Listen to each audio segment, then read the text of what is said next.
La 3e saison de l'émission Héritage vous est présentée par le Château Bellevue d'Amqui.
Bonjour, madame. Bonjour.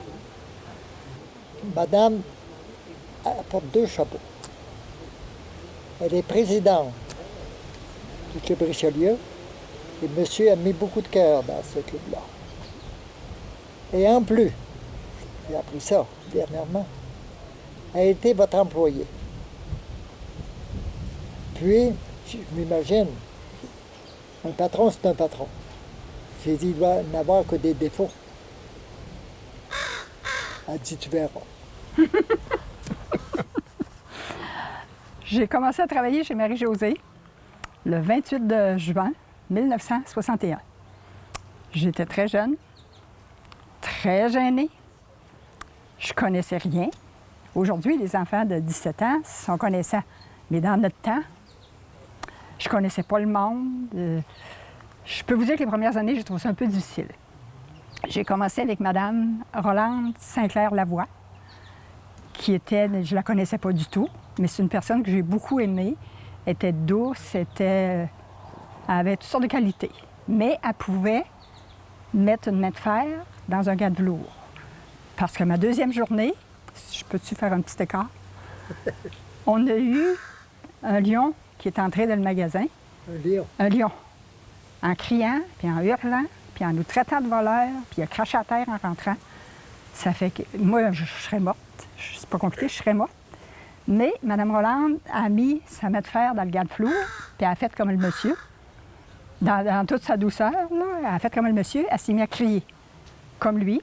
Puis elle a dit qu'il avait craché à terre, qu'il ne rentrait pas dans son étable, qu'il rentrait dans un endroit public, puis qu'il n'avait pas le droit de nous traiter de voleurs, qu'elle pourrait le faire prendre. Alors, elle a dit ses vérités. Le monsieur, il s'est excusé avant de s'en aller.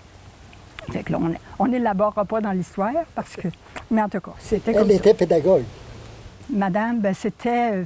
Elle était là, je pense, depuis le mois d'avril. Hein? Vous aviez ouvert au mois d'avril? Oui, oui. Puis elle était là avec Gisèle. Mais là, elle avait des enfants, puis un mari, puis elle restait à Rimouski. Ça fait qu'à un moment donné, il fallait qu'elle s'en aille.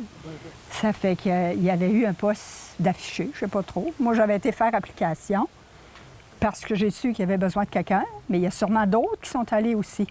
Fait que je peux dire merci à M. Saint-Clair de m'avoir donné ma chance,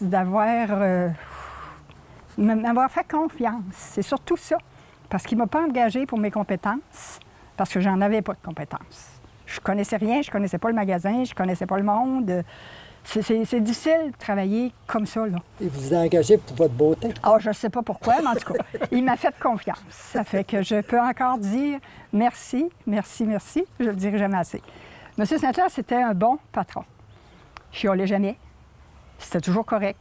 On faisait une vitrine, on lui demandait si c'est correct, si c'est beau. C'était toujours correct. Même des fois, là, on avait imaginé une vitrine, mais là, on l'a fait. Mais voyons, je pensais que ça allait être plus beau que ça, mais là, c'était tout le temps correct. Je sais pas si c'était correct, mais en tout cas, c'était tout le temps correct. Ça fait que c'était pas compliqué. Puis, quand on avait besoin d'un congé, il disait jamais non non plus. Même si ça n'avait pas de bon sens, il disait pas non. Ça fait qu'on avait pas mal ce qu'on voulait. Puis en plus du magasin, de tout ça, il y avait sa famille. Il a été Richelieu, je ne sais pas combien d'années, mais sûrement bien des années. Il a dû porter tous les chapeaux, lui aussi. Président, trésorier, secrétaire, directeur, tout ce qui existe. Peut-être pas gouverneur. Bon, c'est la seule chose qu'il n'a pas faite. Les autres affaires, il a tout fait ça. Après ça, il était dans la commission d'urbanisme. Je ne sais pas si ça existe encore, ça. Ah oui. Oui? Ça a peut-être changé de nom, en tout cas, avec le temps, là. Ça, c'était la ville. Ça, c'était pas facile. Parce qu'on a vu des crises au magasin. Des gens qui arrivaient, puis là, ils voulaient faire les clôtures là. Excusez. Faire les clôtures là, mais ils avaient décidé que c'était là qu'il fallait qu'ils la fassent. Fait que là, il arrivait fauché, ça gueulait, ça chantait des bêtises. M. Saint-Clair, lui, on ne l'entendait pas gueuler. Je sais pas s'il venait à bout de le faire comprendre ce qu'il voulait le faire comprendre, mais en tout cas. Après ça, il a commencé à jouer au golf. Puis après ça, bien là, je ne l'ai pas tout le temps suivi. Je ne sais pas ce qu'il a fait. Ça doit être tout ce que j'avais à dire. Il faut dire que tu as travaillé en tout et partout une dizaine d'années. J'ai été 10 ans au magasin. Ils m'ont enduré pendant 10 ans. C'est formidable. Ça veut dire que c'est une bonne employée. Oui. Puis j'ai remarqué, tu n'as pas décelé un défaut. Pourtant, j'en avais. Bien, il devait peut-être en avoir, mais il ne nous les faisait pas pareil. Il n'avait peut-être pas non plus. Puis quand ça arrivait des fois qu'il y avait des pourparlers, là, de la bisbille un peu, là, il arrivait, puis là, il se mêlait jamais à ça. Il montait chez Mamie Saint-Clair, il restait là une demi-heure, puis il revenait. La poussière était retombée, puis c'était correct. Mais j'ai jamais eu connaissance qu'il y avait... Il devait le faire, je ne sais pas, là, mais... Ça, on le voyait pas. Je te remercie infiniment. Merci. C'est bien gentil, Hélène.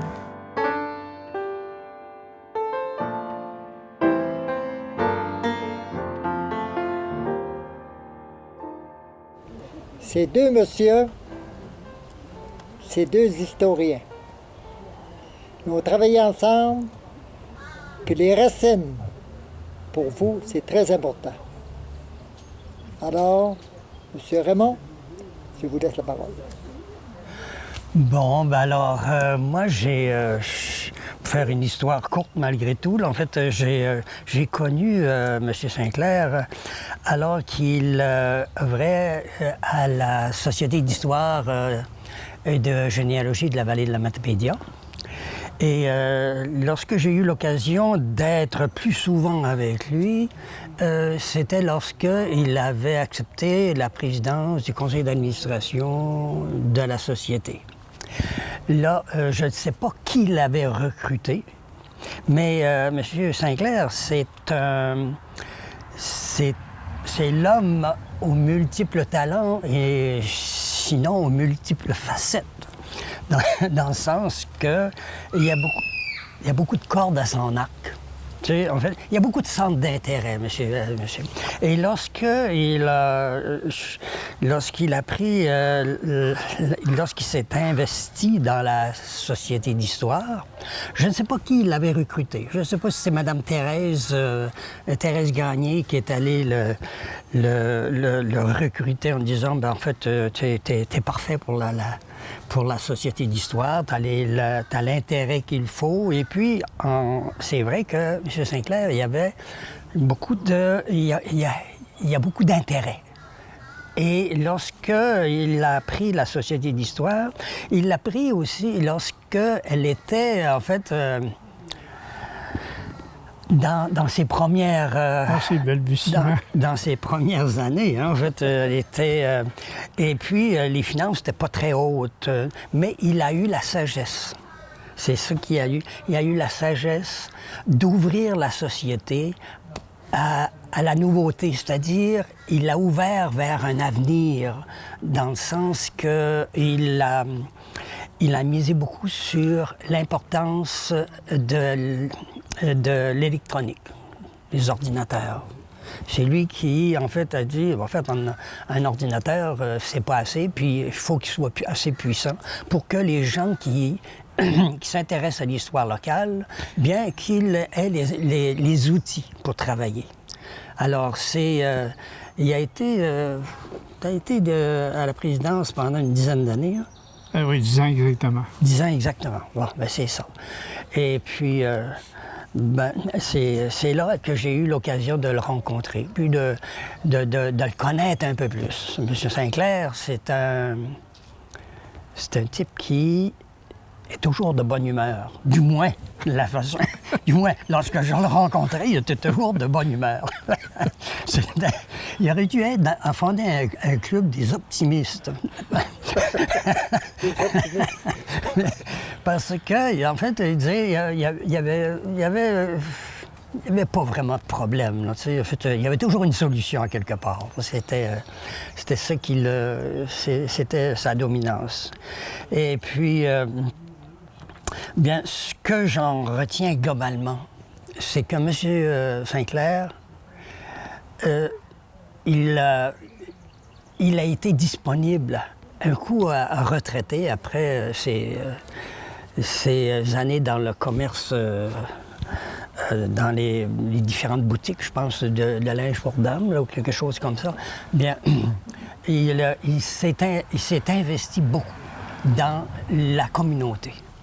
Et aussi bien à Amqui qu'ailleurs, je crois. Et puis, c'est ce qui a fait sa marque. Il n'a pas hésité, en fait, et puis il n'a pas régimbé pour s'impliquer. Je pense qu'il était... c'est une de ses grandes qualités. On peut résumer un peu sa carrière, si vous voulez, de bénévole, comme étant, je prendrais une phrase de la Bible en disant « bon et fidèle serviteur ». C'était une des grandes caractéristiques de monsieur. Et puis lorsqu'il vient nous voir, on est toujours heureux aussi. En fait, c'est dans la Société d'histoire, c'est le seul qui est membre à vie de la Société d'histoire de la vallée. Je pensais qu'il y en aurait eu d'autres, là, mais il a voulu montrer l'exemple en premier. Et puis, c'est encore le seul qui est membre à vie de la Société d'histoire. Il s'implique aussi d'ailleurs parce que... deuxième? Moi, je ne suis pas encore membre à la vie. Le deuxième. Je pense qu'il est trop jeune. Alors, c'est un peu ça. En fait, Raymond, je te remercie. La connaissance que j'ai de M. Je pense Sinclair. que ça fait une très belle image pour résumer son parcours historique. Bon.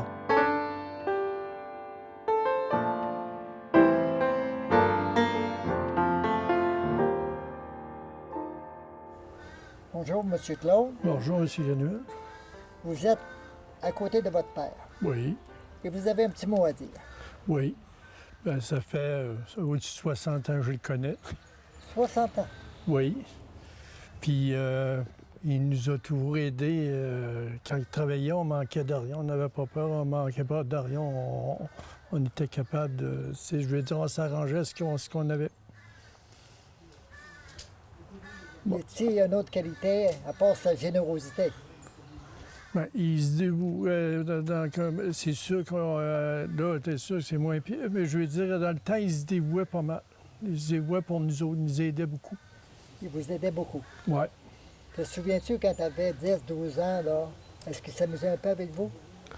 Ben, il n'y avait pas... Il y avait pas on le temps. avait des activités quand on était jeune, je me souviens, on allait en voyage, on allait comme au camping à l'île du Cap-Breton, des affaires-là. Là.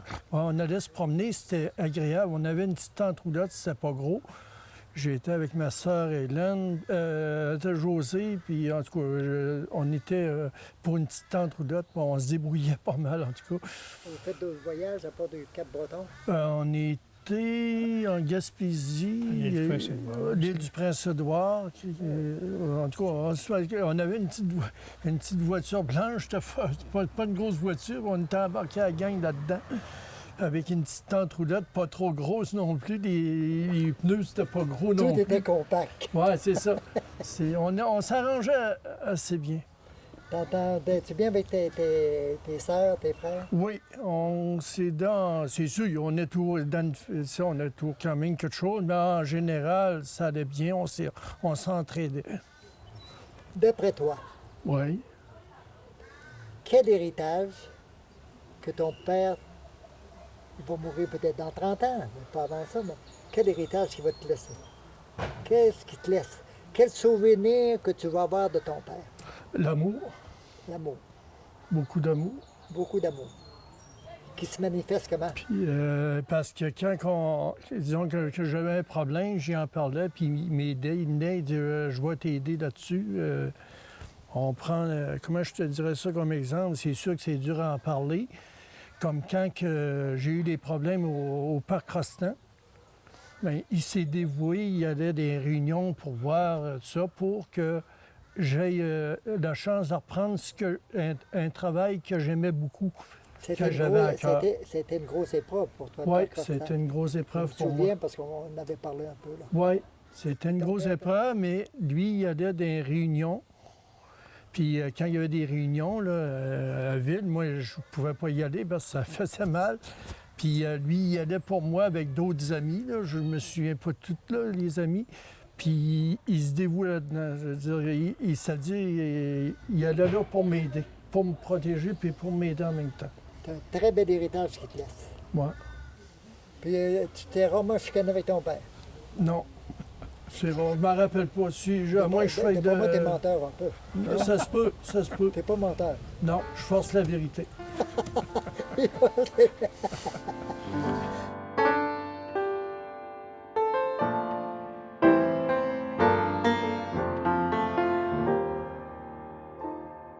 J'ai devant moi deux grands sportifs,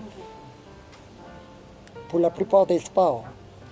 Mais le golf, c'est pas le moindre.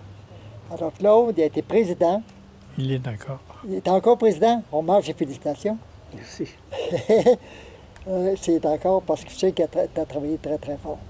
Alors, il a accepté de venir dire un petit mot pour vous. Merci, René.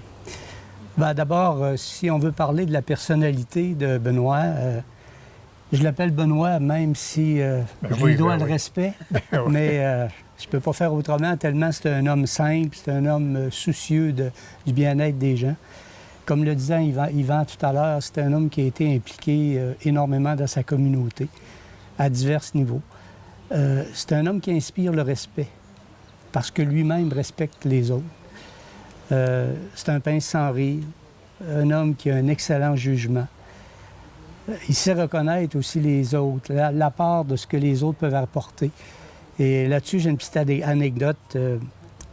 Ça fait quand même 10 ans que je suis président du club. Et à quelques occasions, durant ces 10 ans-là, en fin de saison, Benoît venait me voir et disait « Claude, viens avec moi au stationnement, là, j'aurais quelque chose à te parler. » Que j'allais le voir dans son stationnement. Puis là, il fouillait dans son auto, puis il me sortait un petit présent pour me dire merci pour ce que tu fais pour le golf, c'est apprécié. Alors, je pense que c'est un homme qui est reconnaissant aussi de ce que les gens font. J'ai jamais entendu Benoît parler en mal de quelqu'un.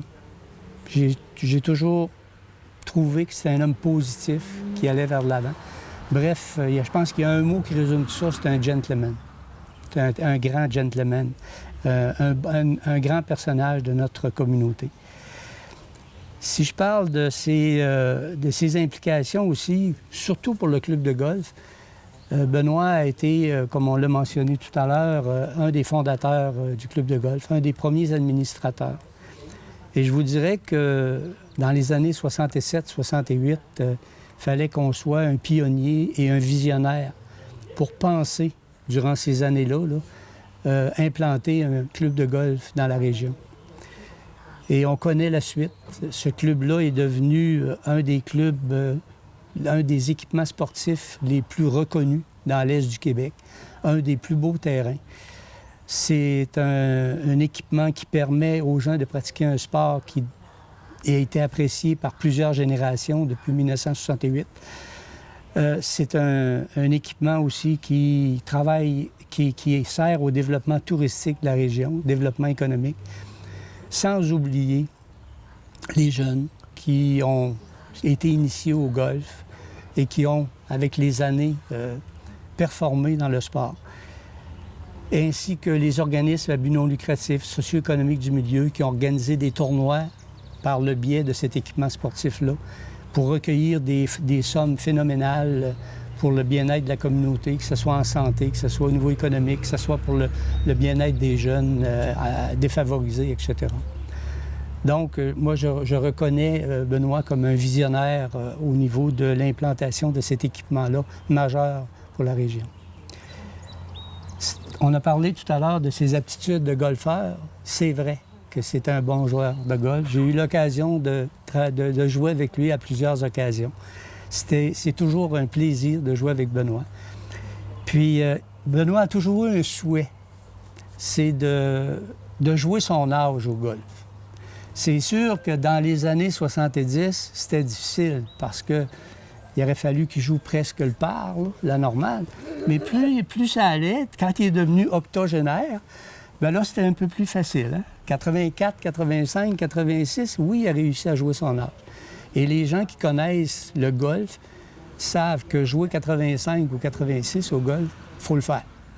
Il y a une minorité qui réussissent à faire ça, et Benoît l'a fait, à l'âge respectable de 85 ou 86 ans. Donc, je lui dis bravo pour tout ça. Puis je lui dis bravo aussi d'encourager le club, d'être là comme membre depuis que le club existe. Je pense que c'est un de ceux qui a été membre pour toutes les années, depuis les 50 ans que le club existe. Il m'a dit qu'il était membre encore pour 30 ans.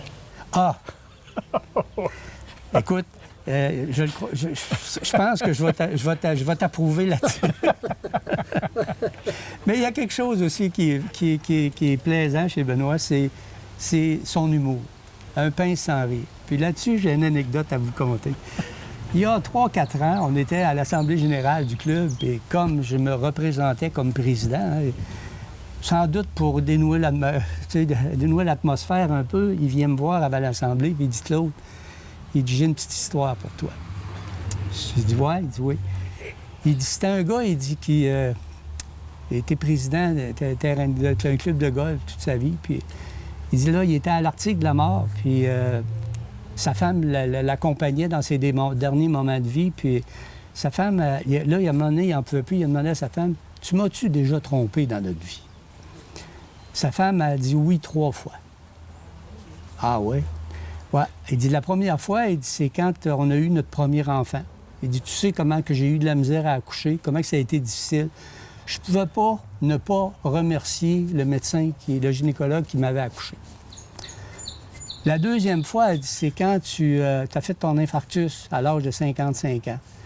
Je pensais te perdre et heureusement, le cardiologue t'a sauvé la vie. Je ne pouvais pas faire autrement que remercier le cardiologue. Fait que le monsieur est là, qui la regarde, et là, il dit, il pense, je suis rendu à 55 ans. Mais il dit, la troisième fois, il dit, c'est quoi? Elle dit, tu te souviens, elle dit, l'année que tu te présentais comme président du club de golf puis qu'il te manquait 20 votes pour passer? Alors, c'est le genre d'histoire que Benoît nous amène régulièrement au golf. C'est ça. Alors, Benoît, je te dis merci. Je te dis, franchement, c'était un plaisir de te côtoyer. J'espère qu'on va se côtoyer encore plusieurs années. C'est bien gentil à toi. Bravo. Je te remercie. Oui, Claude, je te remercie. Ça fait plaisir. Et puis, savez-vous comment ça coûtait un accouchement dans le temps? Il fallait payer, là.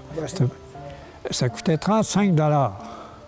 Et je me rappellerai toujours cette première fois-là. À un moment donné, ce petit enfant-là est sorti. C'était ma fille, c'était ma chair. Et puis, je l'ai pris dans mes bras, puis je me suis mis à pleurer.